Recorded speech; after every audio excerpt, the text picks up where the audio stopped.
Hello and welcome back to a Marcus Rant episode of Movies and Us. That's right, I'm leading this one. And today we were going to review a 2015 live-action movie. This is our first one for this year. It's live-action. I'm TJ, by the way. Yeah, I don't care. We don't care about you. This is our first live-action one. You didn't even do the proper intro. Do I do? Oh, you're right. That's right. It's gonna hold on. Yeah, that's right, guys.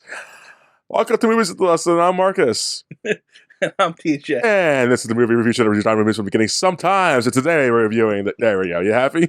Just, if you want me to go and you want to do this whole show by yourself, I'll go. Oh, man. Yeah. We're doing a 2015 live action movie, Avengers Age of Ultron. This movie was released May 1st, 2015. Okay. It was directed by Joss Whedon, written by Joss Whedon, produced by Kevin Feige, starring so many names: Robert Downey Jr. as Iron Man, Chris Hemsworth as Thor, Mark Ruffalo as the Incredible Hulk, Chris Evans as Captain America. As you say these names, it actually surprised me that Chris Evans is so far down the list. So I was saying, how's Mark Ruffalo above him? Mark Ruffalo has less screen time, if anything. And I would actually think Chris Evans is over Chris Hemsworth. Yeah, yeah. It's Captain America. I mean, he should be at least number 1 or 2. I mean, I get why Robert Downey Jr. is number 1. Obviously, but I would think Chris Evans would be number 2. Yeah, because he said his last movie was his movie. So, come on, guys. Yeah. Scarlett Johansson as Black Widow. Jeremy Renner as what's his character? Hawkeye. Quit Burton Hawkeye. Don Cheadle as War Machine. Aaron Taylor Johnson as Quicksilver. Pietro Maximoff, Quicksilver. Thank you. Elizabeth Olsen as Scarlet Witch. Wanda Maximoff. And Paul Bettany as Jarvis / Vision. Spoilers, by the way. Kobe Smulders as Maria Hill. That's Anthony Mackie as Falcon. Haley Atwell. Peggy Carter. Oh. Idris Elba as Heimdall. Linda Cardellini. Laura Barton, Hawkeye's wife. Oh. Stellan. Oh, man. Wow. Skarsgård as Professor. Eric Selvig. James Spader as Ultron. And Samuel L. Jackson as Nick Fury. And any other names? Thomas Kretschmann and Henry Goodman as Baron Wolfgang von Strucker and Dr. List. We have Claudia Kim, who is Helen Cho, the female geneticist doctor that they added for this one movie. Andy Serkis plays Ulysses Claus, the arms dealer. Julie Delpy appears as Madame B in Black Widow's Dream Suite sequence. She is the woman she's talking to. Kerry Condon is the Artificial Intelligence Friday that replaces Jarvis in Iron Man's helmet. I don't know how I feel about that. And I mean in a sexist way. I might be sexist. A little bit. No, but I mean in the sense of I don't like the personality they gave that voice. It just makes sense for Tony to use that voice, I think. Yeah? Yeah, it makes sense for his character. Okay, because I liked the professionalism of Jarvis, and they gave her a... Yeah, see, Jarvis made sense for Tony's main thing, because it was, his father's butler, essentially. Okay. You know what I mean? It was there was their family history to it. But otherwise, Tony Stark's going to have a woman talking to his ear. Let's be real. So that makes sense. Okay, now that he explained that, it makes sense, and I'm fine with it. Because at first, why did it make her sound like that? I don't know how to explain, not dissy, but No, it just makes sense that that's what Tony Stark would do. Okay, that's fair. Okay, thank you. Josh Brolin is in a cameo as Thanos. And... Who the f*** is Thanos? Huh? What's Thanos? Oh, it's just some guy with a glove. Oh. Stan Lee is in it as a military veteran, and then apparently Tom Hiddleston did reprise his role as Loki, but his scenes got cut. Oh, I had a problem with Stan Lee as the veteran. Why? It just felt like did he ever go to war? Probably not. Yeah, it just felt like stolen valor, right? It's come on, bro. Granted, I know it's a movie. It's a movie. So no, it would be like anybody who ever played a soldier. I know, but for him, I just felt cheap. Look, I'm not a fan of Stan Lee. I complain about him all the time. You do. But like that, there's an actor is an actor. They get hired to do a job and play a role. No, I get that, but like I felt like that at least the line could have gone to like a real veteran. That's all. Like and him being the veteran, whatever. But him taking a line like that should have been a real veteran saying that. But whatever. Again, that's just me being a nitpicky little bitch. Like it didn't really matter at all. It just took me out for a second. Is that all the names? Yes, it's all the names. This movie had Danny Elfman and Brian Tyler as the composers. We don't care about that. The runtime is 141 minutes. That's 2 hours and 21 minutes, give or take. This movie is too long. Yeah. I got an hour and a half into it. Like, oh my God, we're almost done, right? Paused it. Hour left. Like, Jesus Christ. So much of this movie could be cut down. This was way too long. Had it for runtime. And the pacing's not good in this movie, but it's like, wow, this movie is not a 2.5 hour movie. Anyways, the movie's budget was $444 to $495 million, and it made a whopping $1.4 billion worldwide, which does land it in the top 5 boxes of that box office of that year, TJ. Did you know that? I figured it would. Did you know the top 5 movies all have made $1.1 billion or more? That doesn't surprise me at this point. Yeah, Hollywood keeps complaining, we're going to lose so much money. We're making billions of dollars. Calm down, Hollywood. So, number 5 in 2015. Can you guess it? It's an animated movie. In 2015? Yeah, it's not good. 2015 animated movie. Frozen? No. It's a sequel spinoff. Frozen 2. Nope. It is Minions. Oh. Banana made $1.1 billion. Yeah, those movies are stupid, but I get why they make money. Can you guess what at number 4 is? Of 2015 worldwide box office? Transformers? Avengers Age of Ultron with $1.4 billion. I thought it would be higher. Yeah, you would think so until you see what came out that year. At number 3 is the 7th movie in the franchise. Oh, Harry Potter? Furious 7. God damn. Yeah. How does those movies make billions of dollars? Those movies are terrible. $1.5 billion. And they're still making them, baby. Vroom, vroom, vroom. Garbage movies. They're okay. On the level they're of okay. Minion movies. They're just dumb popcorn. Yeah, I know. They're adult versions of Minion movies. They are. God, but they make so much money, they're gonna keep making them. I was like, I get it. At number 2 is the first. How do I phrase this? They're bringing the series back, guys. Jurassic World. Oh. It's just Jurassic World at $1.6 billion. I have not seen any of those movies. Wait. Have you seen the original ones? I've seen the original 3, I think. Oh, okay. Jurassic Park, Jurassic World, Lost World, and Jurassic Park 3. Yeah. Good. The new ones, I saw the first 2 new ones, Jurassic World 2, Fallen, whatever the fuck. They're not good. They're just so good. And at number 1. It's gotta be Transformers. No. At number 1 with $2.068 billion in 2015. Very hyped up movie. Some would say it's a remake. It came back. TJ, you know what this is, man. It's episode 7 or 9? Oh, 8. Star Wars? Episode 7, yes. The Force Awakens. Oh. I actually saw that movie. Yeah, it's I was about to say, it shows how much I watch movies, and I didn't get any of them right. No. Yeah, that's a box off. I saw the Star Wars in theaters. I think once or twice. I saw that one once. Saw Rogue One twice. I saw that one in theaters too. Yeah, I'm surprised. It's first viewing. It's really good. Let's say that. The first viewing, it's like, oh man, they did Star Wars good again. But then you see it a second, or third, fifth time, like, oh, I'd rather go back to the OG ones now if you're doing the same story. I've only ever seen all those movies one time. God, you're a monster. You're not a fan, man. I only seen them one time. Maybe that's why I have such a soft opinion on them. Yes. I think they're fine.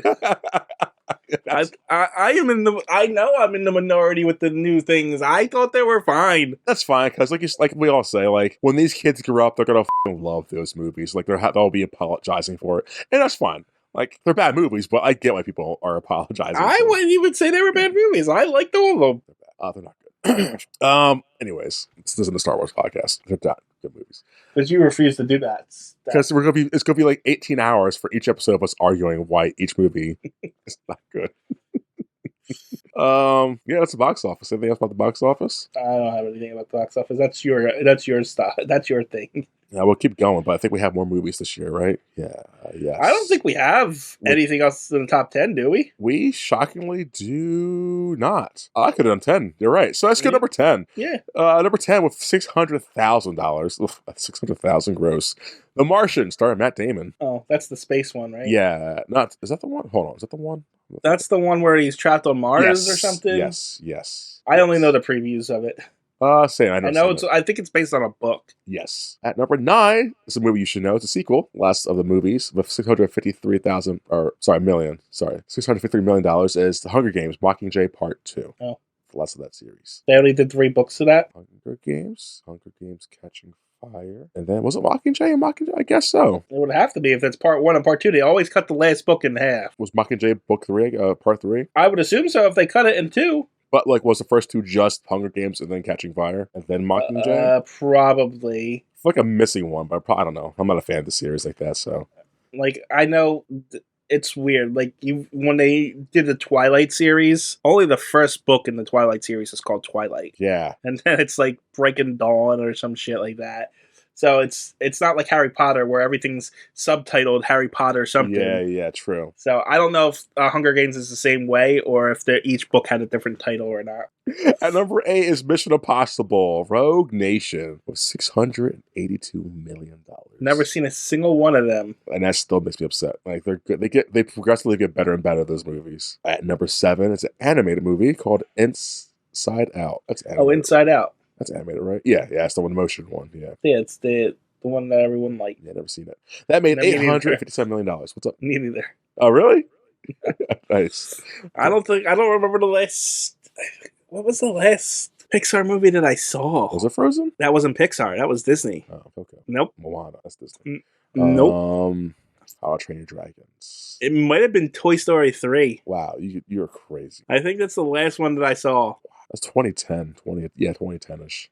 I think that might have been the last Pixar movie that I saw. You're missing out, I think, maybe. I mean, with some of the relations, sure, but apparently not in the last few. No, yeah, apparently they've been dropping the ball, which is sad. Are they now?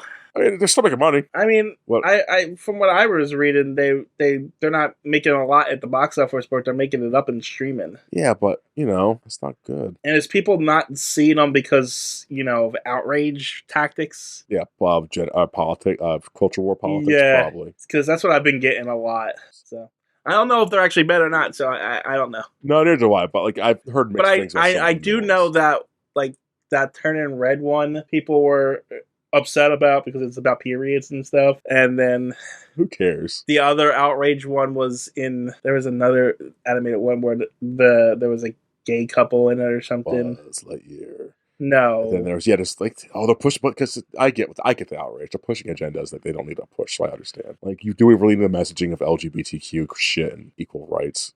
Do we really need to see representation for kids and make them feel accepted? Do we need that? God. At number 6 is Spectre.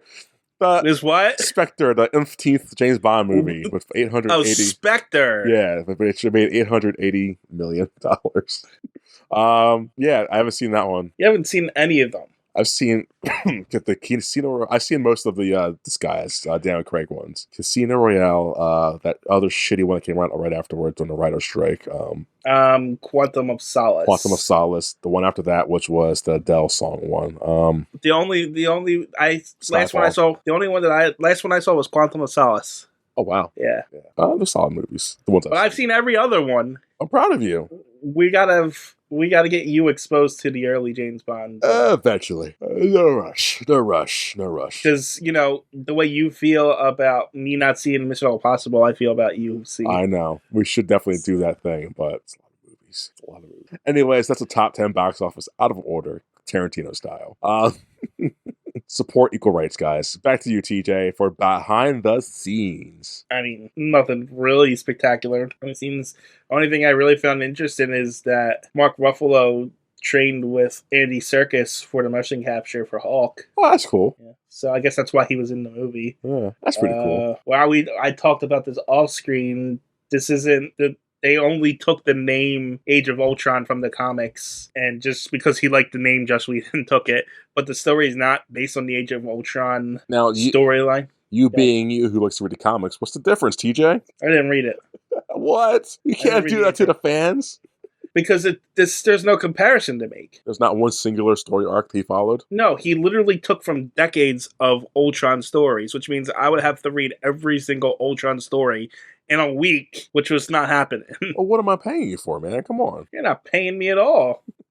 Anything else behind the scene wise? I mean, back to comics, they changed the origin from Hank Pym Ant-Man creating Ultron to Tony Stark and Mark Ruffalo, obviously, in the movie. Why not? Oh, since they're releasing Ant-Man this year, spoiler alert for a future episode, why not just keep that and like somehow tie it in that way, right? Because the director of Ant-Man had the rights to Hank Pym in the for the movie, and he was using them in the movie. So apparently, it's some legal bull crap that he couldn't use him. Well, okay, so maybe not use Hank Pym, but like use another Ant-Man, right? Well, that's Hank Pym was the first Ant-Man, and then they used Scott as the star of the Ant-Man series. Scott. That's fair, I guess. But it's also, he was also said, Josh, that they already have two scientists, Tony Stark and Bruce Banner, why do we need to bring in a third scientist to do something that they can just do themselves? No, and I get that, but like to tie another movie and character and IP and shit, money. Yeah, I know. I also think, from what I was looking at, I can't really confirm this, but it looks like Ant-Man was supposed to release before Avengers. Which would make sense. But I remember at the time, probably get into it during Ant-Man, there was issues with like, okay, we have this director. He did most of it. Now that's going to fall through. We got another director to pick it up. So that's probably why they pushed it back. Yeah, because I think Ultron was supposed to be the last movie of Phase 2. Which makes sense. But it didn't turn out that way. Which makes complete sense. Because it felt weird that this movie came out in this format, in this timeline. Yeah. There was something else that we were talking about off screen that I was going to bring up, but I don't remember for the life of me what it was. Oh, obviously, this movie won some awards. Oh, okay. So, what kind of awards did they win? It won an Annie Award. What's an Annie Award? I don't know. You tell me. The Annie Awards are accolades with the Los Angeles branch of the International Animated Film Association, ASIFA, Hollywood, has presented each year since 1972 to recognize excellence in animations shown in cinema and television. So this won an award for Outstanding Achievement for Animated Effects in a Live Action Production. Oh, really? That's what it says. 2016. Let's go back to...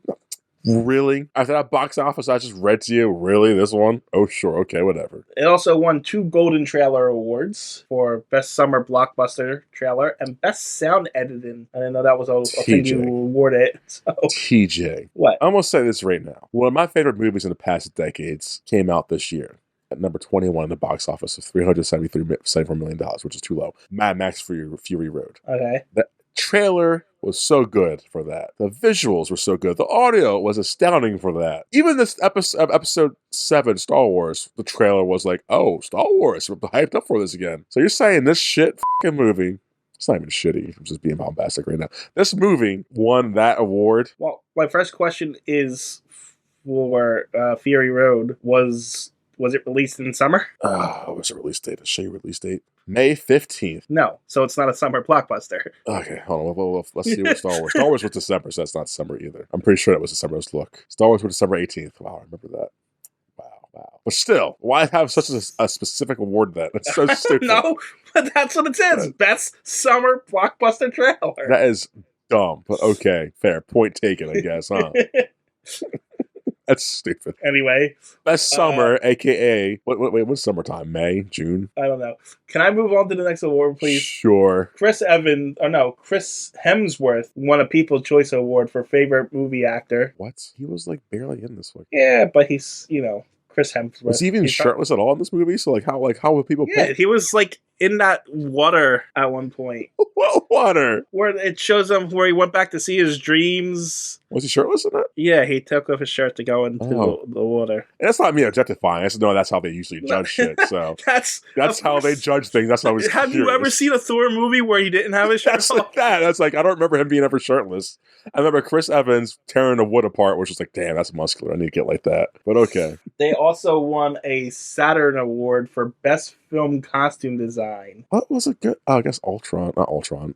Vision. Yeah, I guess. And then... Best costume design, though? Like all the Star Wars characters, TJ? For someone that really hated Star Wars, you're really defending the shit out of it right now. There's so much shit that was in that movie that like revitalized it to be a franchise again. Like, come on. That movie did a lot. Even Hunger Games. I'll give Hunger Games probably something. When did Star Wars come out, by the way? The first one? That one. The late 60s, early 70s. I'm going to say 72. No. The Part 7. What was the exact date? December 18th. Of 2016? 15. Would it be in the 2016 awards? What do you mean? It was released in 2015. Would it be released in the 2016 awards? I don't know how they figure out which award goes to the awards. So wouldn't it be in last year's awards? Well, this movie was released in 15 too. What are you talking about? Oh, this is 2015. Yeah. But I'm in that box office. Yeah, the Star Wars came out the same year Avengers did. Oh, I don't know why it says 2016. Yeah, see, exactly. Oh, no, wait. No. That says 2016. Wait. What award are you complaining about costume? Yes. It came out June 22nd, 2016. I see. Okay, so the people... No, hold on. Costume. Where was the costume? Saturn Awards. Yeah, June 22nd, 2016. Oh, I don't know. Yeah, so I'm just saying, like, there's other things like that have better costumes. Ugh, man. Even Mad Max for you, I'm pretty sick of costumes. In any case, Chris Evans won a Teen Choice Award for Best Movie Scene Stealer. What the f*** did he steal? Look at me criticizing this like I care. What scene did he steal, though? He just said it when he ripped apart that wood. Oh. Touche, TJ, touche. I don't know. It doesn't give me the specific scenes. Oh, man. I can only tell you what they tell me. Is that it? That was it. That's all I got. Oh, okay. Any other behind-the-scenes stuff? Nope. Well, that's enough for this, I guess. Let's get to the trailer. I got all Marvel trailers today. Yo, yay. So what are they? Want to guess? Ant-Man, I guess. It's got to be one. Yep, got it, man. We got Guardians of the Galaxy. Nope. We've got Big Hero 6. Nope. We've got Captain America Civil War. Or not Civil War. Nope. The other one before this stuff. Nope. We've got Avengers. Nope. I don't know. Spider-Man. We got Ant-Man. We got a new season of Agents of S.H.I.E.L.D. Oh, yeah. The second season of Agent Carter. And something called Playmation. No way. What is that? I have no idea. There's not much trailer for it. All they showed in the trailer was some kid with like an Iron Man glove toy thing, but it didn't seem like it was a toy because it said they like joined the Avengers and it's got like a website and stuff, but I have no idea what it is. Huh. I'm not curious enough to Google it, but like, huh. I wasn't curious enough either. So, but whatever that is. Ugh. Is that it? That's it. That's all I got. Okay. Well, thanks. That's all. That's really all the trailers? Yeah, that was 3, 4. Okay. Well, I mean, we usually talk more about the trailers, but there is nothing to talk about in the trailers. We're going to cover Ant-Man not next week, but sometime. Within the next couple of weeks. Yeah, sometime in the future. And the other are TV shows that we're not going to watch. Yeah. If anyone's curious, Agent S.H.I.E.L.D. is hit and miss. Like most shows, I guess. It's like the first half of the first season is terrible. It gets really good towards the second half of the first season, like really, really good. But then it fluctuates from season to season from that then on. Agent Carter is only 2 seasons. Both of them are pretty decent and pretty good, if anyone's curious. Yeah, I'm not curious, but okay. I know you're not curious. I wasn't talking to you. I know.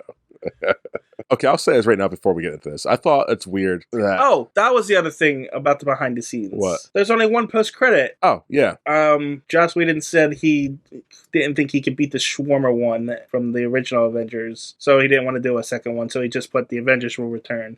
That's dumb. So this movie like criticized and like even he mentioned like this was obviously one for setting up for future stuff. What? I heard that this was like a movie that was like used for setup. Like he was forced to do this contractual. Like he didn't feel like doing this one.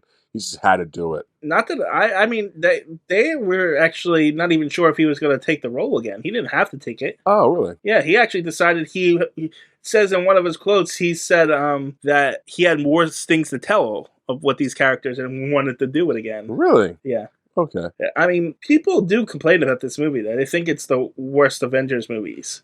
It's not. It's safe, but I don't think it's terrible. It is the worst Avengers movie. But not worse as in unwatchable. But it's not a bad movie. Like, even when I first watched it, I was like, oh, this wasn't as good as the last Avengers. And it's not. But I think we coming off of that last Avenger movies, people's expectations were just too high. I think the expectations were high because of that. But also, before this movie, live action-wise, we have Guardians of the Galaxy, which is a good movie. But also Captain America Winter Soldier, which is a fantastic movie. That had some heavy-hitting commentary. And this movie just glosses it mentions a lot of Hydra stuff, but doesn't really tackle that. And you think it would. And one of the main plot points of this movie is like, we already tackled this plot point in the Civil War movie or Winter Soldier movie, so why are we kind of resurfacing this now? So like I think all of that, like you said, the Avengers movie, such heavy hitters, and this comes out, it's like, okay. Yeah, and this is just serviceable. Yeah, because the bar's been set so high each time. Yeah, and that's not even including like stuff like Days of Future Past that's not even in the MCU. Marvel was just on a hit streak of very, very good movies, and this one brought it down a little bit. Yeah, because like Guardians of the Galaxy, the last live action before this, was visually beautiful, and the comedy was top-notch. Music was great. So, like, okay, comedy, we're respecting from the Marvel movies now. You get to this, like, oh, there's some jokes, but nothing like Guardians, fun time. Yeah. But again, like I said, this movie's not bad. Like you said, no, I don't think it's bad at all. No. There's a lot of good moments in the movie. Yes. It's just, it's too long. It is. It's very bloated. It's very bloated. It's too long, like that. Go ahead. Like you said, there's a lot of good moments, and it does introduce a lot of people and things that happen later on in the movies, which I realized, like, oh. Yes. So which is good. And you could tell this is a setup movie just by the last line. Oh, yeah. Of the movie. Yes. So, and I just felt like the pacing was off. And honestly, the pacing is a little off. But honestly, like at the time when you're watching it, it's like what is this? But now looking at it in context of the rest of the MCU, you appreciate it more. Yeah, you know what I mean. You see what they did. Yes. In this movie to get you to where we were. Yes. You can see the tensions rising between certain characters. You see, like, oh, they're going to utilize these things about these movies. So it's definitely a good roadblock to a thing, but right. And like, there's moments you didn't appreciate before, like Vision saving Wanda, yes, or stuff like that in the first time around. Because it's like if you're a comic book fan, you know where something's going, but you don't know what they're doing movie wise. So certain things that you see set up here, paying off later, makes it more impactful. Yes, it's one of those, like how we started rating these earlier. It's like by itself, it's but overall, grand scheme of the movies, like, oh, it's pretty a solid movie. Yes. So yeah. With that being said, I think the party scene in this movie is one of the best Avenger scenes. It is one of the best Avenger scenes. So just them talking about Mjolnir, and trying to lift that hammer is probably peak Avengers, honestly. It's like one of the few times we actually, I guess, see them hang out without being, assholes to each other. So it's nice. I mean, they're trying to one up each other, obviously, get the thing, but like, it's still fun and like, friends bonding. That's what happens when you have, giant personalities in a room. Yes. No, it was well needed. But anyways, you want to get into this, I guess, like how we usually do now? Okay. So we start off the movie, all our guys, they are clear on Hydra bases because, see, that was such a big thing. Like, you think they would have kept that into the movie, right? Like, you think they would have have Hydra be still part of this movie? I don't know. See, I was thinking the same thing. We feel like we're coming in at the end of a movie here, but we already did this in the original Captain America movie. But which one? When we're going to the First Soldier, where we're going out and clearing Hydra bases. Do we really need it again? No. I'm not saying that. But I'm saying the whole Hydra thing. Like we don't see like how Tony reacts to it proper, or like how even Black Widow or Hawkeye are like, oh, Hydra was a thing. We don't get the fallout for character personalities. But to be fair, Hydra did fall at the end of Winter Soldier. No, I know. So the storyline itself, this does feel like cleanup. But I wouldn't complain about it if Tony Stark wasn't doing what Hydra was doing. We need to get in front of the possible threat by making a big thing. And then literally, and Iron Man's like, or not Iron Man, Captain America's like, no, because people are going to get hurt. I just fucking did this in my own movie. So, like, the fact that we're treading that dumbass storyline, it's like, if you guys would tackle Hydra a little bit more in this movie, it'd be like, okay. Yeah, but they needed to get to Ultron, and they did have to. But they like, didn't need to get to Ultron. I mean, I guess story wise because they made him the thing. But it's like, yeah, we just did this. Like they want. I know, but like it's true. But I think because they didn't have Hank Pym here to do it, they had to push these personality traits on Tony and Bruce. Yeah, to get them to a point where it is. It's contrived. Yes. But I get why they did it. No, and it does make sense for Tony Stark's character because he is that like I did such bad deeds of my thing with war stuff, and it's not like he just did it out of the blue. He got mind controlled by not controlled, but like pretty much scared into doing it by what's her name, Scarlet Witch, and because of his PTSD and stuff like that, it makes sense that he would act on that. I know, but it just feels like we could have had this conversation already. It's not, it's not written terribly well, no, but it's serviceable. It's serviceable, yeah, I guess. However, it does lead to one of my favorite lines in this movie. The German thing, or? No. Well, that's a good line, too. There's a lot of good one-liners in this movie. I'll give this movie that. But like one of my favorite line, maybe my favorite line in this movie is like, so Tony's defended himself against Captain America, why he does it. And Tony's like, when aliens come, how are we going to take them on? And Captain America just says, we're going to do it together. And then Tony says, what if we fail? Then we'll do that together too. Yep. One of my favorite lines in the entire movie. Solid line. Yeah. So it's like, it's Captain America. It's just, these movies really made me love Captain America gradually and throughout, because it just, like we talked about it in The Winter Soldier. Yep.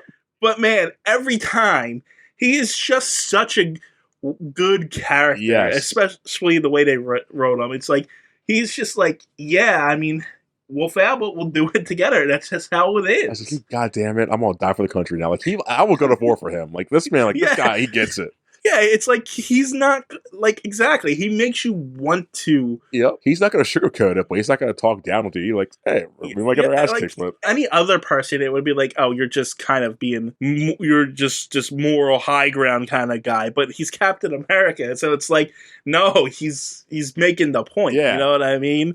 This is what it's supposed to be. Exactly. He says later on, you get hit or something, or you get knocked down, get back up, and you die. Walk it off. Like, damn. Okay, you're right. This is good shit. Exactly.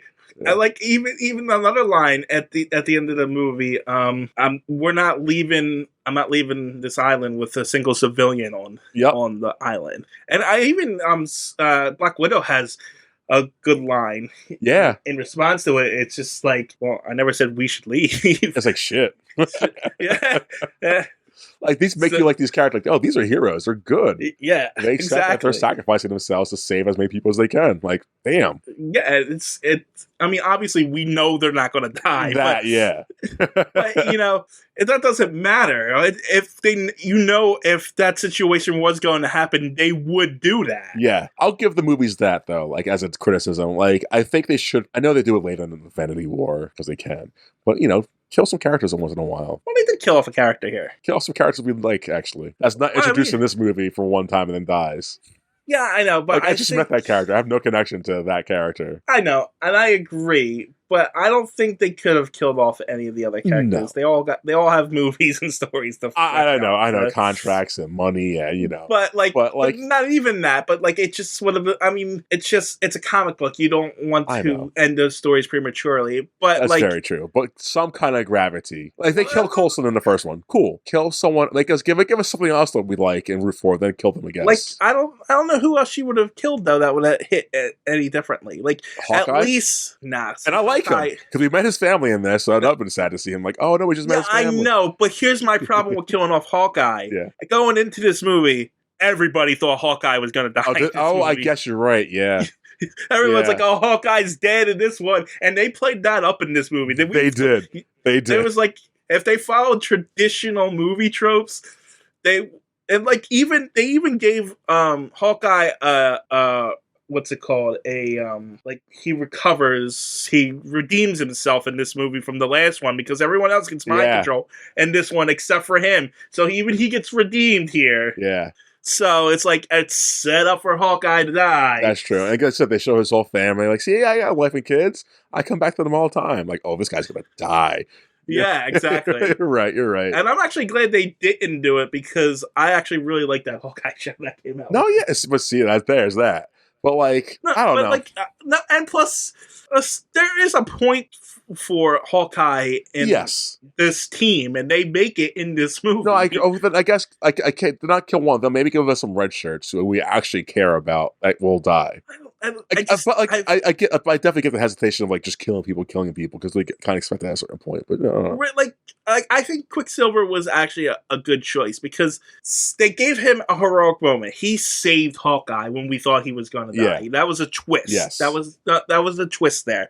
But it also allows that character to become a plot point for Scarlet Witch's character for much later. It adds to her drama and stuff like that. And if I can add on to that, it helps the criticism from the Days of Future Past is you brought a broken character into the universe who's going to fix damn near anything, and you just sideline him. Exactly. Oh, let's just kill him. Like, oh, you can kill him. So yeah, it works. It works. So like, I think it was actually probably the smartest choice because they saw the issue with the other Quicksilver, and if we have this character here, it's gonna be.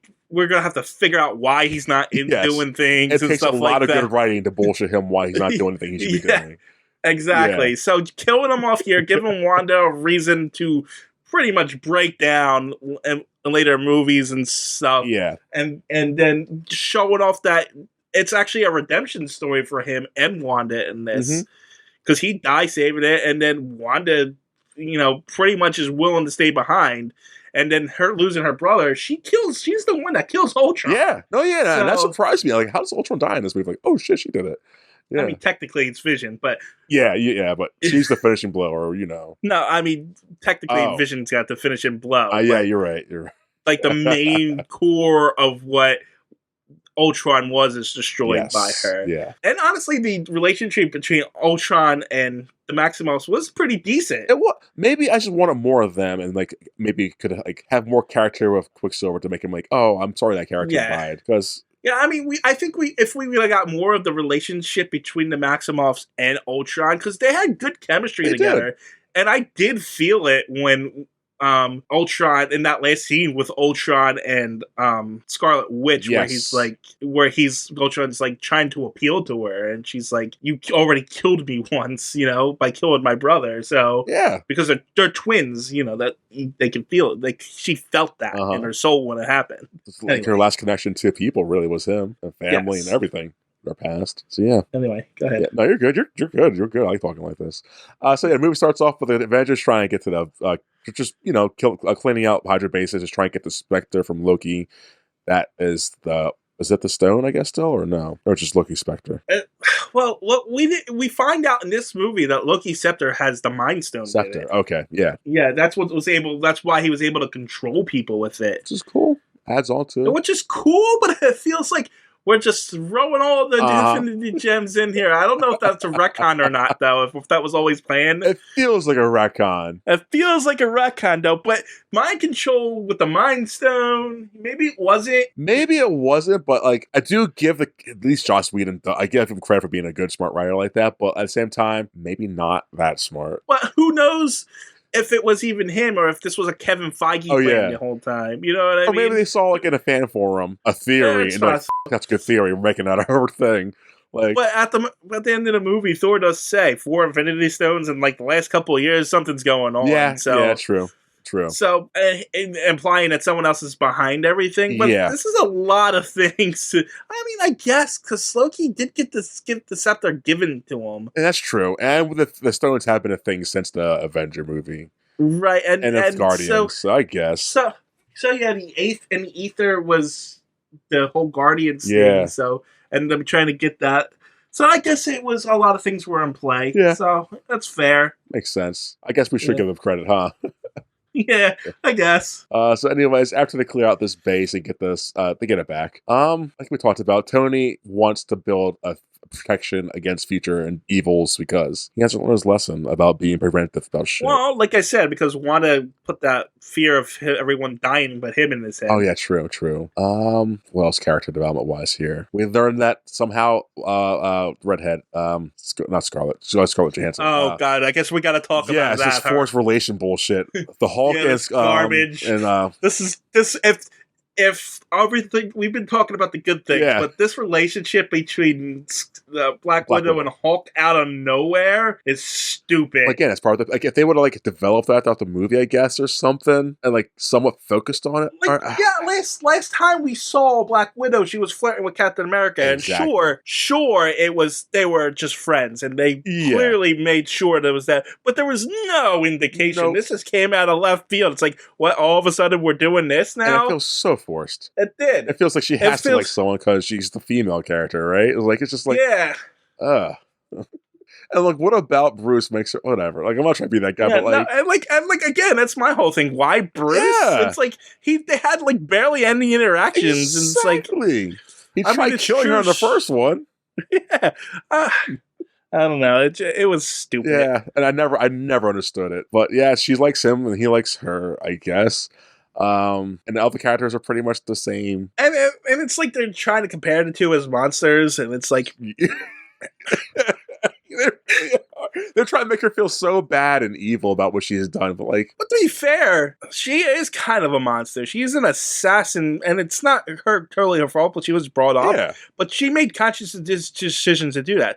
Bruce Banner has no control over his monster. True. That's very true. So, there's agency and then there's not agency, you know? It's like, it's not the same thing. No, it's not. Not the slightest. And not to say that there's no sympathy for Scarlet Witch. She was practically abused and tortured to become who she was. But it's not the same thing as being poisoned by radioactive rays, gamma rays, and being turned into a giant green rage monster. No, it's not the same. Exactly. It's not. Oh, man. So there's that. There's a party scene, like you said. They all try to test out who is worthy of the camera. No one. Wink, wink. Captain America, wink, wink. I mentioned it in the credits, but we have this geneticist woman and out of nowhere in this movie, and I don't think she ever comes back. Well, see, you know what's funny about the movie? They couldn't get back Thor's love interest and Tony's love interest, by contractual reasons or whatever. Oh yeah, Natalie Portman and Gwyneth Paltrow. And they bring it up in the movie like, hey, where are the girls at? Right? It's like contracts and bad writing and shit like that. Well, I mean, it does lead to a funny moment between Iron Man and Thor, where they like trying to compare whose girlfriend's better. And I like that. Easily not Natalie Portman, but yeah, easily.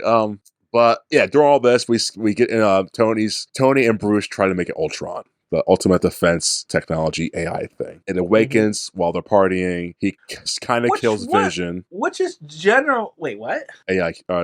He kills Jarvis. Jarvis. Yeah. Yeah. And which is generally when Ultron interrupts that party. Is it generally like disturbing moment? It's creepy. It's like a skeletal robot limbering or shambling around the party and just like quoting random things and. It just comes into essentially their house while they're all there, and these are not like normal people; these are superheroes. Yes, yeah. So, and for this thing to come alive and then just being like this falling apart thing was a generally good movie. Like this whole party scene is, like I said, top Avengers. It is, and then there's a little fight scene, which also was really good. Just. The visuals in this movie, I'll give that back to that reward. The visuals are solid in this movie. I give them that. The animation and shit like that.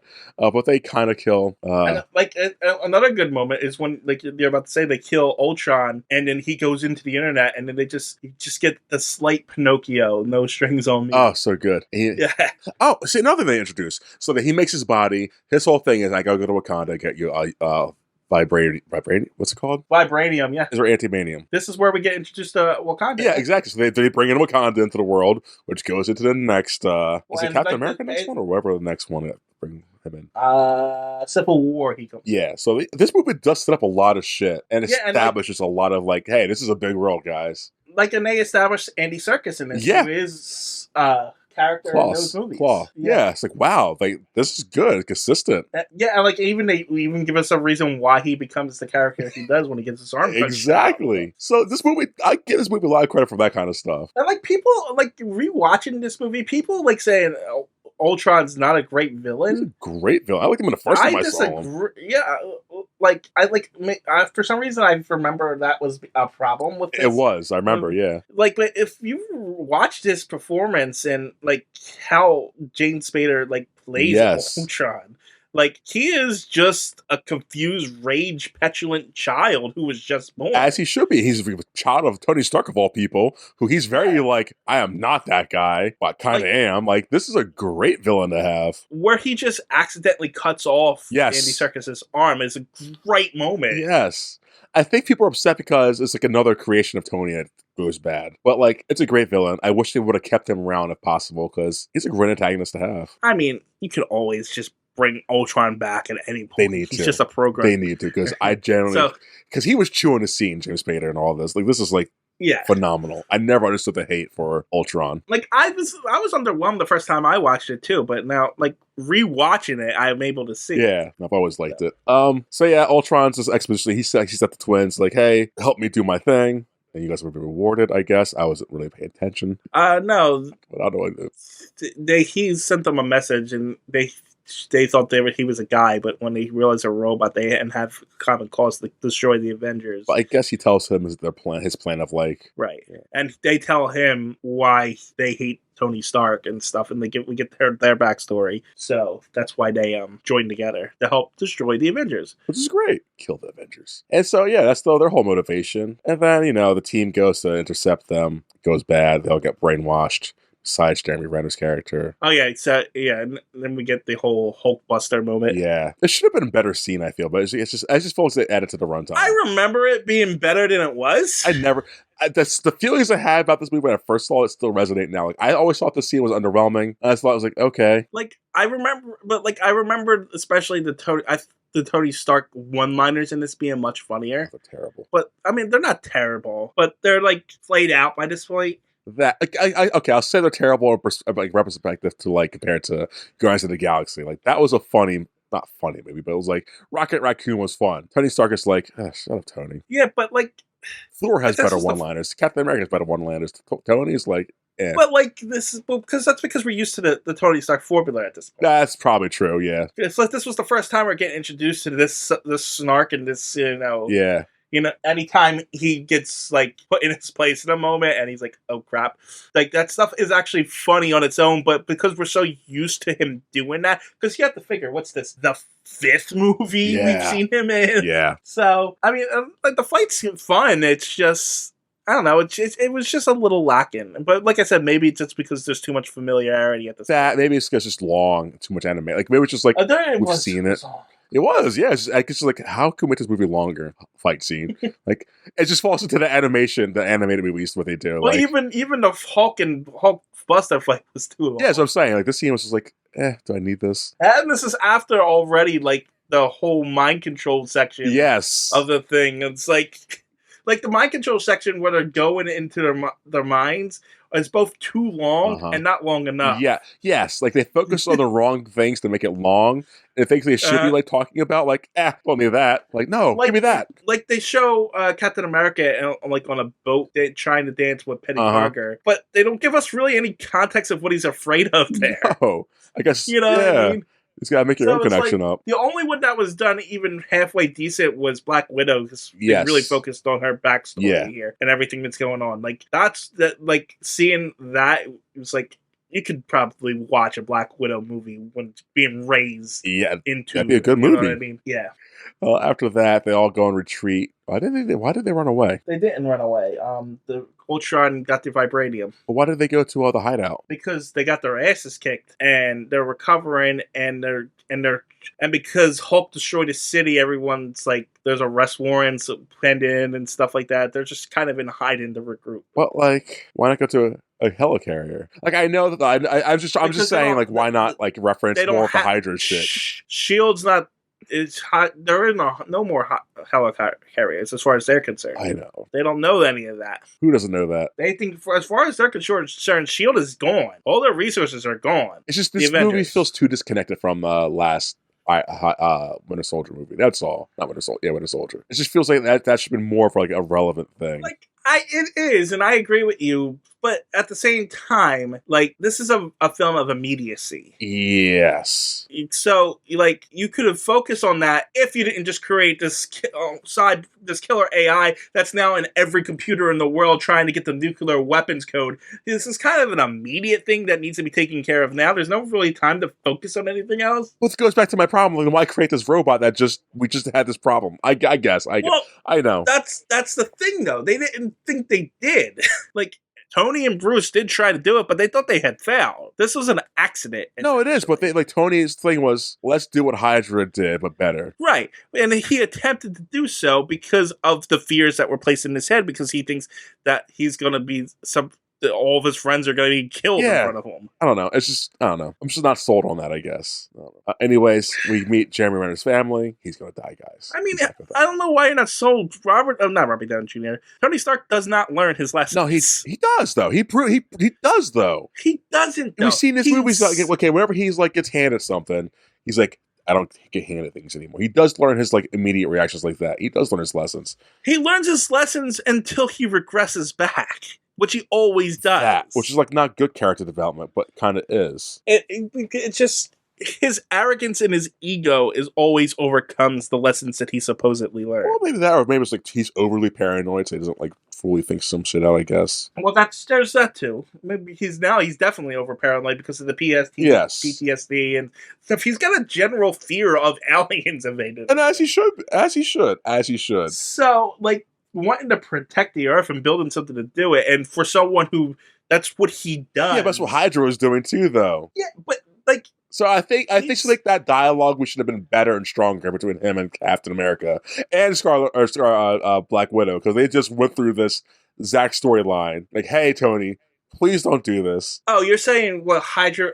I just thought you were saying because Hydra was building the robots, and this was a scrap program that they. No, from Hydra, the last movie of Hydra, they had the helicarriers to stop the thing from happening again, but also because control of the people. But like, we just went through the storyline with Hydra, so it's like, why again? But it's different because Hydra wanted to kill people before. It's more of a minority report situation. No, it's that, but that was under the guise of, we need these big helicarriers, so like outside, probably we're stopping aliens from coming again, but also obviously control the population too. So it was like both of that. Yeah, but like what Tony wanted to do was create pretty much an army of suits to just give an Iron Dome around the planet. Yeah, but like that was also Iron Man 3 too, right? No, that was just him being tinkering because of PTSD, because of the we just done this so many times already. That's why people were probably upset. Like Iron Man, he was like, I need all these suits to protect Pepper Potts and myself and people I care about.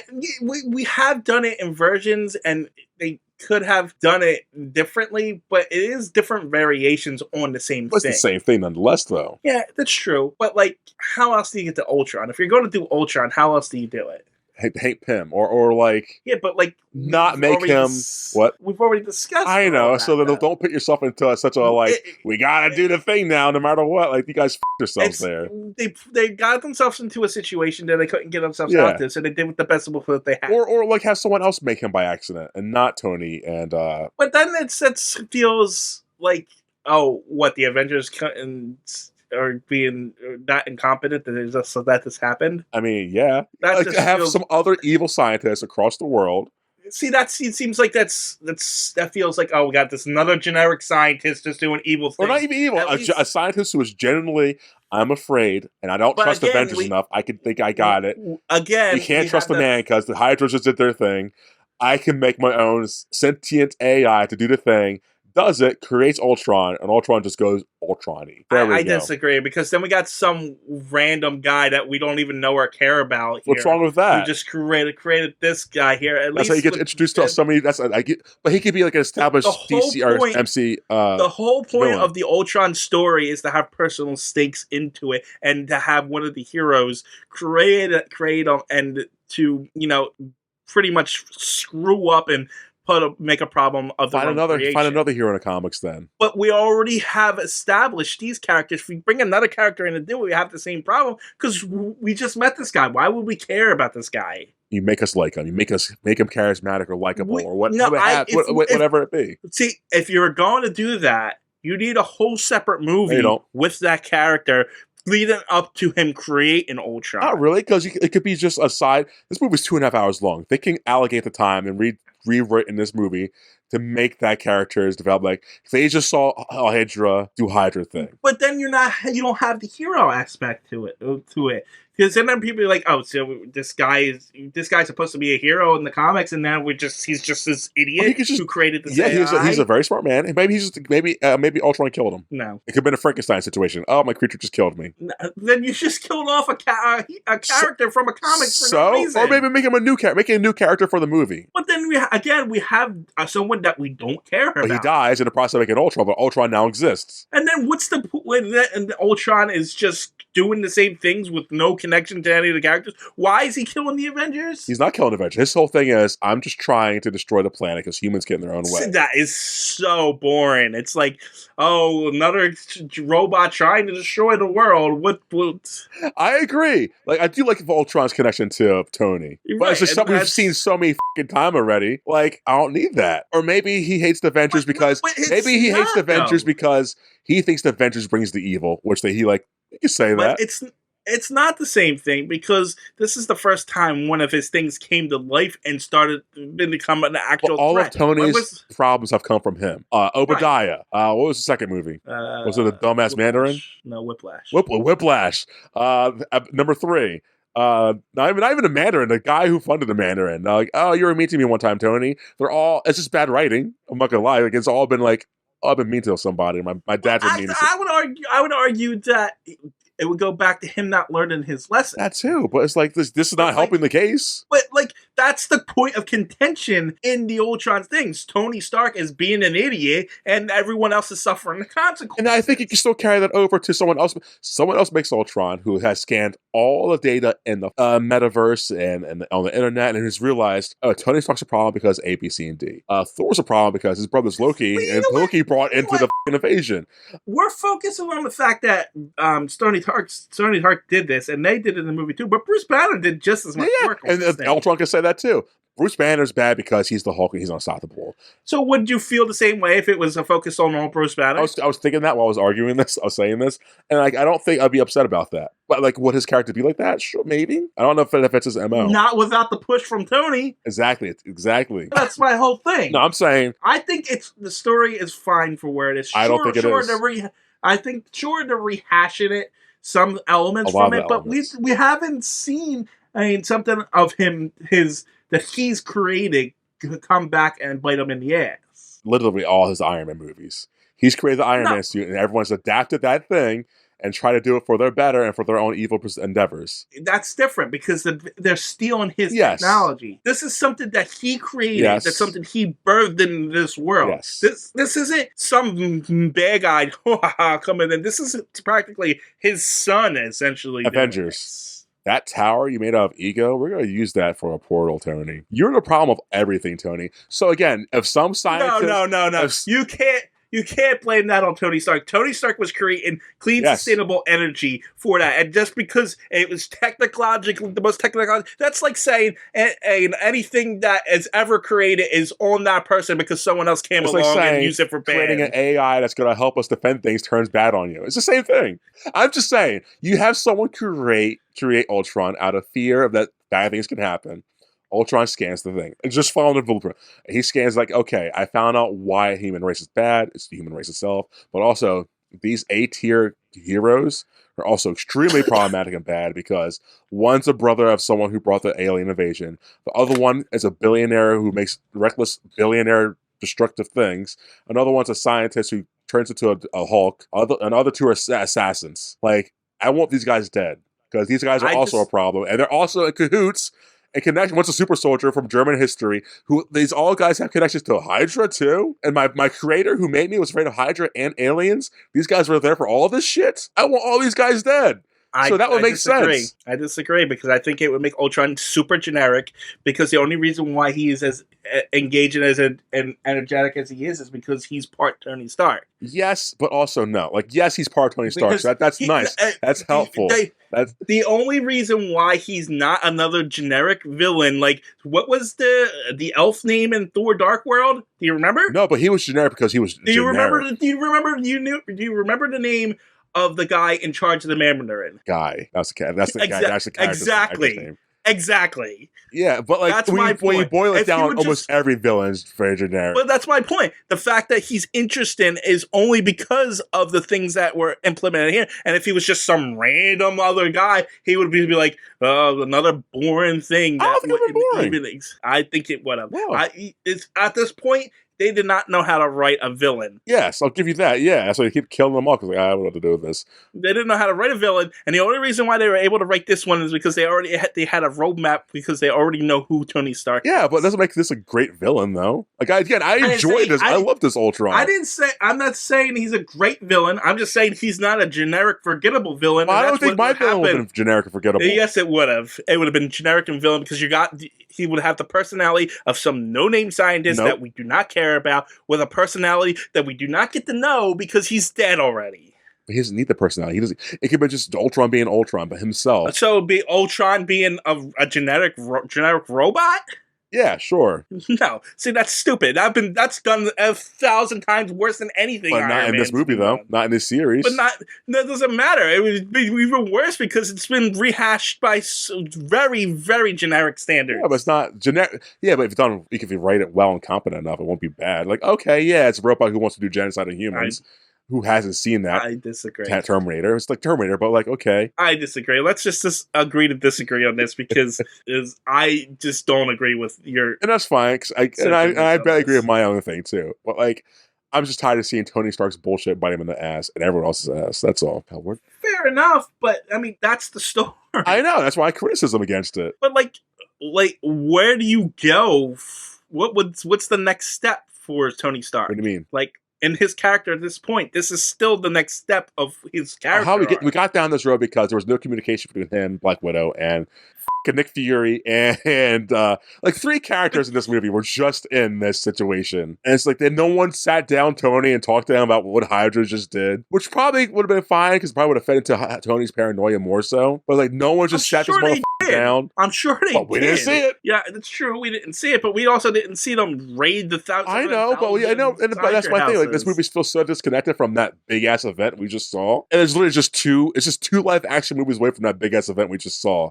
Yeah, this is so disconnected from that last huge ass event. And the last superhero movie that was live action before this was Guardians of the Galaxy, so it's way off this planet. So the last movie on this planet was Civil War, big ass. Oh god, some people we can't be trusted. And now Winter Soldier, by the way. Winter Soldier, yeah. Wow, people can't be trusted in their own government. People, we don't know how deep it goes. And now we're just clearing out bases. That's because they took care of it last time. But now like Tony's falling into that. I gotta make my own thing that's gonna stop people from being bad. And the next, but that's what he always does. Yeah, but like this is like that's why this movie's kind of like literally any time he is threatened, that is exactly what he does. Yeah, and like you think he would learn that, like so that's why this movie's like fails. But that's the story. He doesn't learn, and the fact that Bruce Banner went along with this, like you think Bruce is smart enough to realize, hey Tony, we just got briefed on this, and we shouldn't do this. He is smart enough to do it, but he is kind of pushed into it and convinced by Tony's personality. It's lacking. It's not that good for that. And Bruce Banner, I don't know if you noticed, is more of a follower than he is of anything else. So it doesn't take much to push him to get him. No, but he's also a smart motherfucker. So it's like. Right, but that doesn't translate into,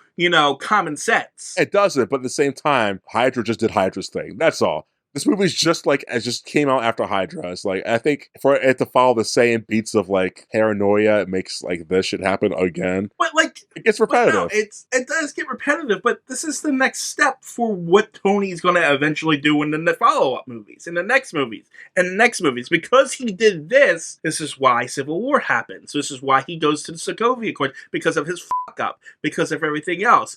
And this is why the Civil War happens and they fight. This is why when we get to the end of the story, the full arc of him, he finally comes around and finally does what needs to be done. Yes, but I just feel this is an extra redundant step is all. That's all. Like he could have fucked up in a different way that kind of feels just like follows the same footprints.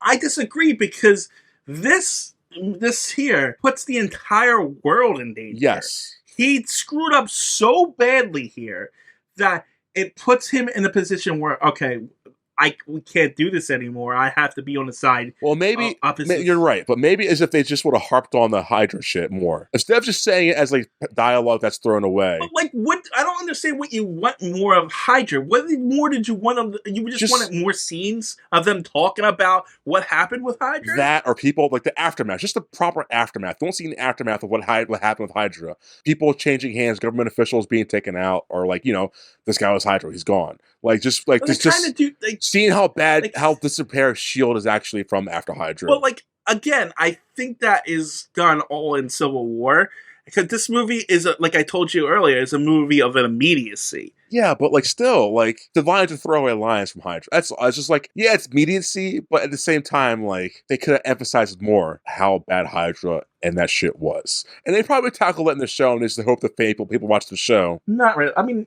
yeah. So they're like, the show explains it all. Well, I guess what? I don't watch the show, but this is. But you don't even need to watch the show because I do. If I remember correctly, they do tackle all that in Civil War. Civil War's next, though. Yeah. Exactly, because this happened, this immediate danger thing, and happened, which triggers everything. Well, maybe then they're not angry enough at Tony for doing this. Like Tony, yeah, we're trying to fight this thing, so we gotta figure this out. But like, what the fuck, bro? We just went through this. There's a whole fight scene between Captain America and Tony Stark in this. A physical fight? Yeah. Is there? Yeah, when he's trying to bring Vision back, when he's trying to put Jarvis into Vision. Oh god, that dumb shit. Yeah.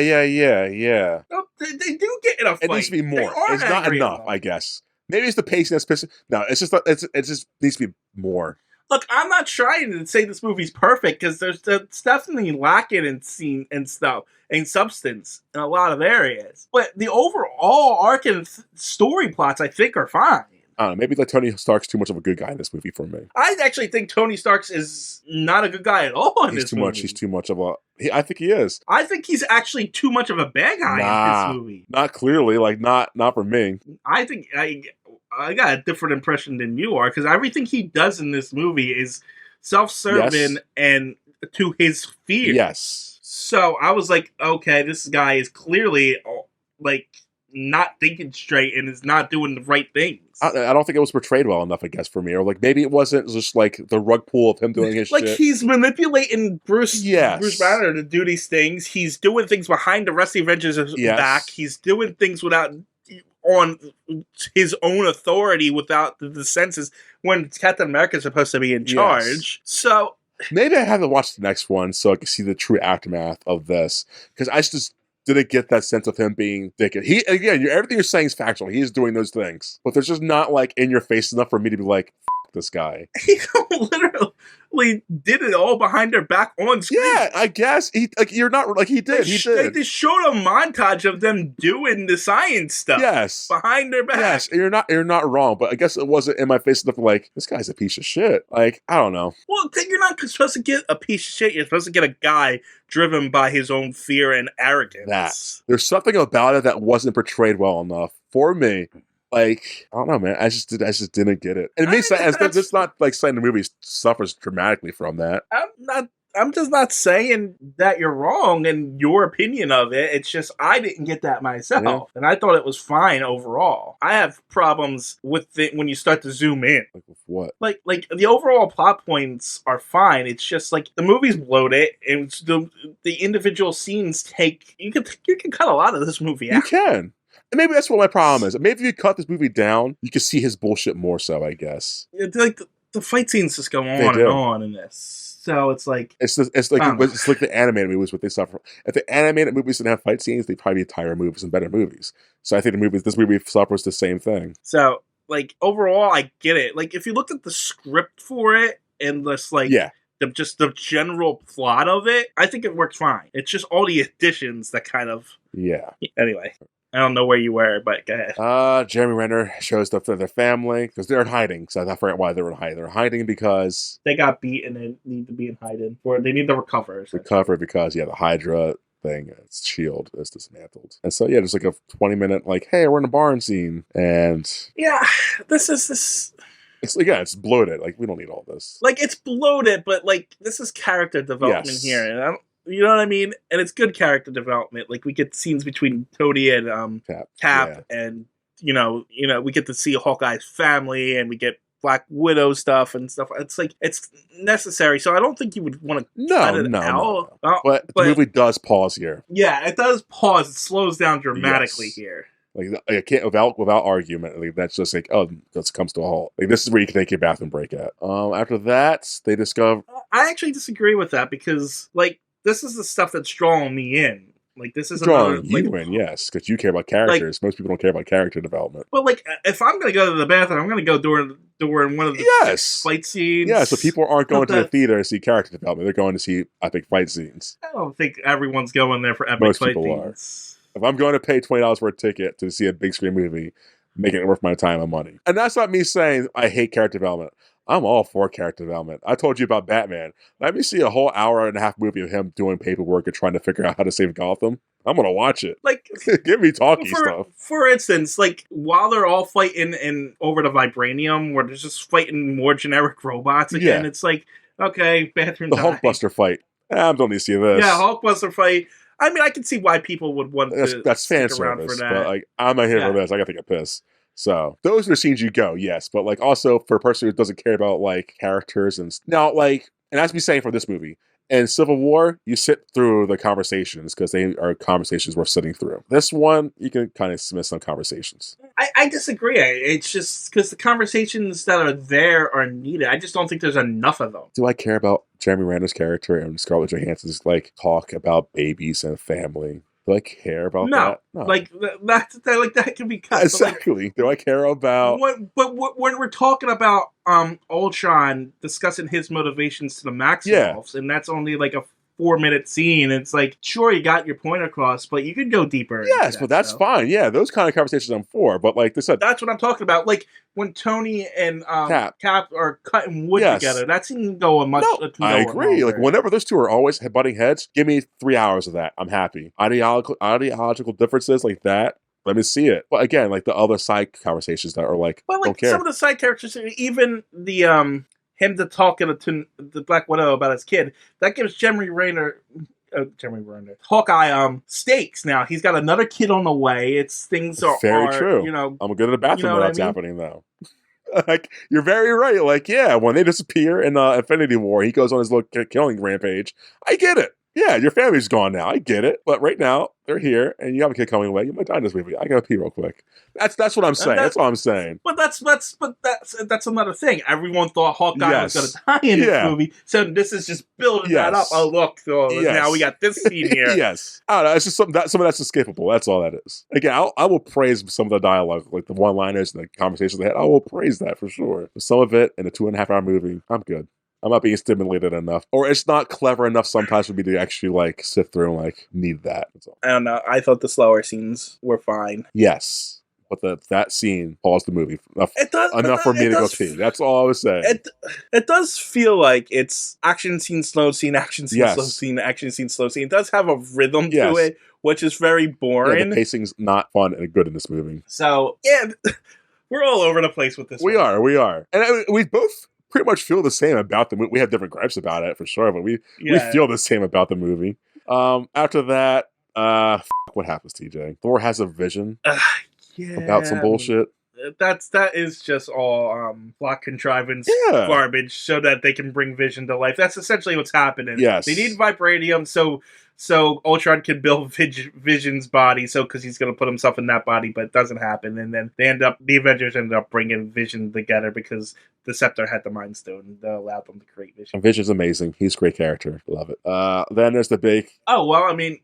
And like this, because there's even a callback to the whole party thing. No one can lift the hammer. Vision can, but Vision can, and that's what that make them all trust him. Yeah, because he's worthy. Oh yeah, he's exactly. It's like, okay, granted, he was just born now, so he cannot be worthy, right? But yeah, can a baby lift Thor's hammer then? No, why not? Because it's not so much it's not so much purity. You know what I mean? It's Vision was just born, but he has morals and all the knowledge he needs and stuff to be a fully grown person. Okay, so yeah, since Ultron was just born, he couldn't lift it. He could not But lift since it. Vision was born, he went the opposite route. Like, fuck yeah, I got this. This is easy. Okay, that's fair. Yeah. Okay. That's the thing I felt too fan servicey about this movie. Like, there's a point where they talk about like, well, Vision lifted it. Can an elevator lift Thor's hammer? Like, I thought that was funny. yeah, but it's like that's fan service Because, arguments I've like, probably seen on the internet way before. It's just because it's true, it's fan service, but you have an irrational hatred of that stuff. I really do. I just hate it. I know, but like at the same time, that's Captain America and Iron Man coping. It's like they're making excuses for why they can't lift the hammer. Yes, but it's fan service. Which is also character development because Cap did barely manage to lift it a little bit, but he's eventually able to lift that. It's the more he becomes more Captain America, the more worthy he becomes of that. Man, I would totally die for that man. Him as Superman. I like the Boy Scout characters. I'd be on the fence about if Thanos, if I was on the team and Thanos was doing his bullshit, I'd be like contemplating, maybe Thanos is right. Like he would say something, Captain America, I'm like, you're right. I'm on this side, you're right. But it's funny. We talk about the fight scenes and stuff, but like, did you notice in the fight scenes, all the combinations, all the cool ones anyway, between Thor and Captain America? Always, because they're the better characters fight always. That's like, those two work together so well. They do. It makes the most sense. Oh yeah, the fight scenes are good, guys, if you want some visual fun stuff. Yeah. It's just not the best. But no, I mean it's an epic blockbuster. So it's like, of course it's gonna be. I mean, you're gonna have the whole third act is nothing but a giant fight scene. So it's maybe because we're like 100 plus episodes into this, and we're just tired of fight scenes. Could be that. That's possible. That's possible. We're not knocking the fight scenes. It's more fight scenes. Yeah, we're here.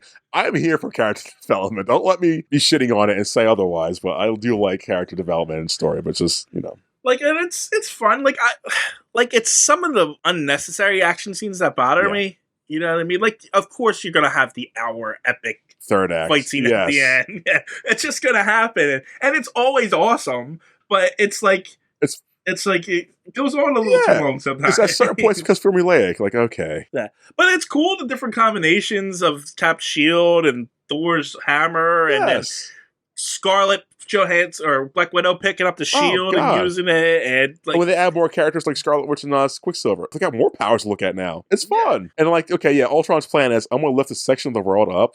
What's the place? Sokovia? Lift Sokovia up really high and drop it and destroy the planet. That's cool. And just watching this section of the world get lifted up and they're fighting on this thing, like, oh, that's really cool. Yeah, that's cool. And it also gives it like a time limit too, because the more height you get, the more destructive it gets. And then they got to figure out, okay, it's going to fall no matter what now. How do we stop this thing from falling hard? Like, this is really good. Yeah, and then it's like realize the only way to do it is to destroy this little island here. Okay, now I gotta get all these people off this goddamn thing. Like, and then Samuel L. Jackson, Nick Fury, shows up with the helicarrier, and then there's a giant rescue. Yep. They show that Quicksilver can be hit by a bullet because he kind of gets hit one time, but he gets hit later. Yeah, they did telegram. Yeah, which is cool because he got because even at that point, I bet you everyone was still thinking Hawkeye was gonna die. Yeah, they're just thinking, oh, a funny moment. Quicksilver got distracted and sliced by a bullet a little bit. Hawkeye's gonna still die, but no. And honestly, the whole Hawkeye and the Maximoff things that were happening between them, like Hawkeye's little speech to Wanda in the house was really good. Oh yeah, I can't babysit and stay here. So I mean, and he says to her, "I'm not like you said, I'm not babysitting going out there, but I'm not gonna blame you if you want to sit in here and hide and be safe either. But I'm gonna go through that door, and if you're gonna join me, you can either stay in here and be safe, or come out here and be an Avenger." Like it's a good. That's something Captain America would say. Like, damn, shit, I want to be an Avenger. I'm gonna help. Right, but it all goes back, now that we know he has his family and kids, and he's trying to look out for these kids, essentially. Yeah. Like, he almost dies trying to protect the kid, and then, Quicksilver dying for him, and, like, the last scene of him laying over on the bench, hovering over Quicksilver's body was, Yeah. It was devastating, great moment. It is. This is a solid movie. Like, the more we talk about it, even though I'm shitting on it a lot, it's still a good movie. It's a good movie. It just has problems. Yes. Well, yes. like enough problems to weigh it down a little bit. Yeah. There's a scene in this fight scene where like Vision hits someone with Thor's hammer. It's like, wow. Yeah, him and Thor is teaming up with Vision to use the hammer and stuff like that. It was also a really cool moment where Vision uses the laser beam, and then we got the 3 laser guys shooting Ultron. So good. Yeah, this is a good movie. So anyways, the fight happens. They all kill people and things like that. They saved. We talked about before. Hulk decides to peace out because he can't stay. He's too much of a bad creature. Oh my god, the whole romance angle. This is just some reason to get Hulk out of the next 6 movies. Which is fine. Ragnarok's great, so I'm fine with that. But yeah, the romance shit's stupid. This whole thing's stupid. Like, it doesn't even come back later. And that's the worst part about it. It comes from nowhere and goes nowhere. Why have it? It's so stupid. It's stupid. The worst. It's probably the worst part about this movie is like this. It is. It's really bad. Vision and Ultron have a philosophical talk. Yeah, we also, because we already talked about Wanda killing Ultron's main body, so it leaves them with one body left. Quicksilver dies, and the planet is saved because they destroyed the other thing. And Vision, and you said has a nice philosophical debate with Ultron, and then Vision kills Ultron. Beautiful. Tony and Cap. So stay saved, essentially. Yeah.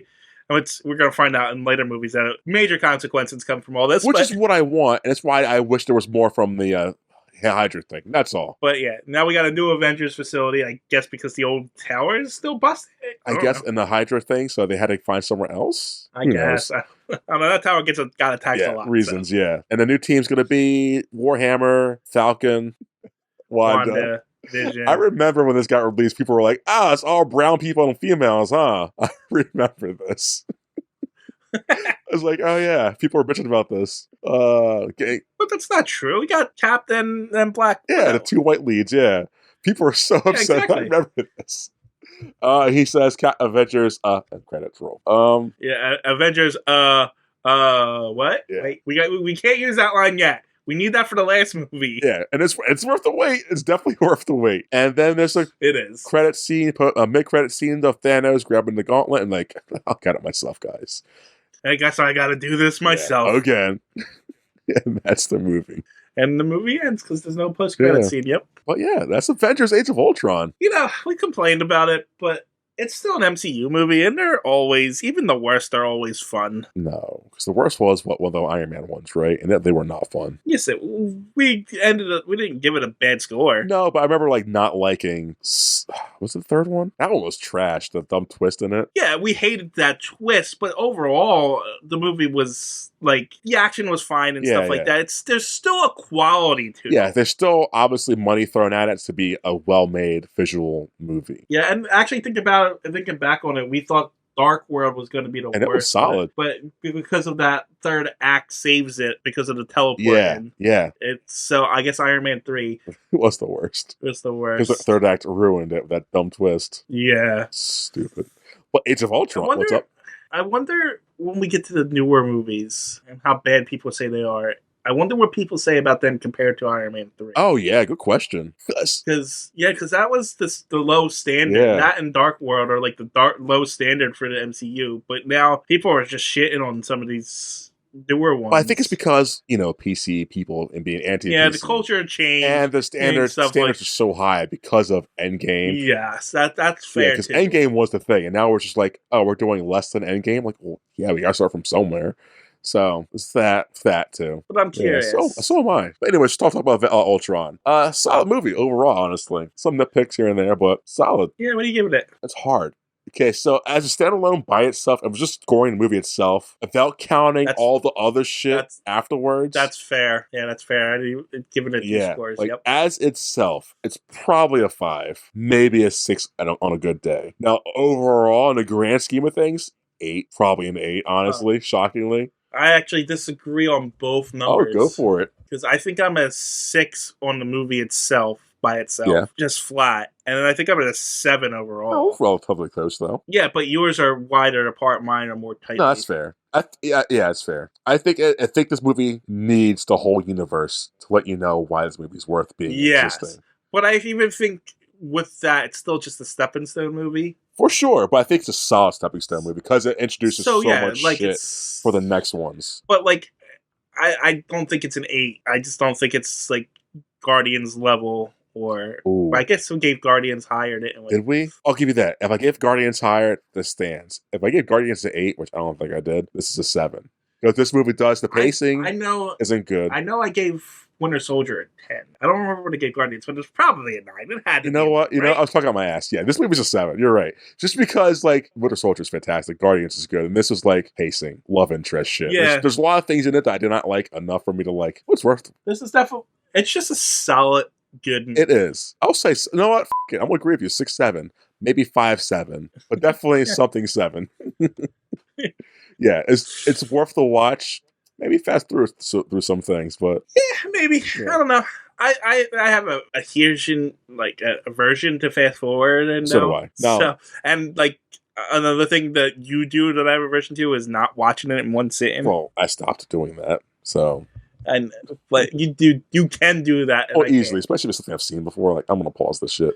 But like, no, this movie is like a background movie. Like, it's like, okay, Did you watch this all in one I sitting? Though? sadly did, and it felt like 3 sittings. But you could do it. It was hard. I told you, like an hour and a half into it, I think, okay, we're almost done, right? I was like, oh my god, an hour left of this movie. All right, let's end this exactly. So bye. Bye.